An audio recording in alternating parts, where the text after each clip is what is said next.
भारत अपने ओछे हथकंडों से बाज ना आया।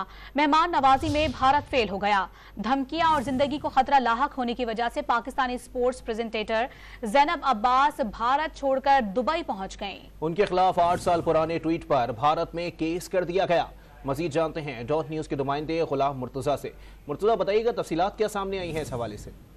जी, आईसीसी वर्ल्ड कप में पाकिस्तानी जो प्रेजेंटर है ज़ैनब अब्बास, वो वर्ल्ड कप छोड़ के दुबई रवाना हो चुकी है, वहां पे पहुंच चुकी हैं और आईसीसी की जानिब से ये कहा जा रहा है कि वो अपनी ज़ाती वजूहात की बिना पर वहां पे पहुंची है। ज़ैनब अब्बास जैसे भारत पहुंची थी तो भारत में एक वकील की जानिब से एक दरख्वास्त दी गई थी और कहा गया था कि ज़ैनब अब्बास को मुल्क से बाहर निकाला जाए और उनके खिलाफ साइबर क्राइम में एक शिकायत भी दर्ज करवाई गई थी। कहा गया था कि उनके खिलाफ दिल्ली पुलिस एक मुकदमा दर्ज करे, क्योंकि 8 साल पहले ज़ैनब अब्बास ने एक ट्वीट किया था, उसको हवाला दे के उस वकील की जानिब से कहा गया था कि इनके खिलाफ एफआईआर दर्ज होनी चाहिए।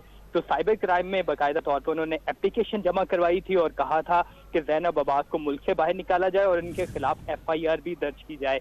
तो 8 साल पुराने ट्वीट्स के ऊपर ये जो भारतीय वकील थे उन्होंने ये दरख्वास्त जमा करवाई थी। अब ज़ैनब अब्बास दुबई पहुंच चुकी हैं और जो आईसीसी की जानिब से ये कहा जा रहा है कि वो अपनी ज़ाती वजूहात की बिना पर भारत छोड़ के दुबई रवाना हुई हैं।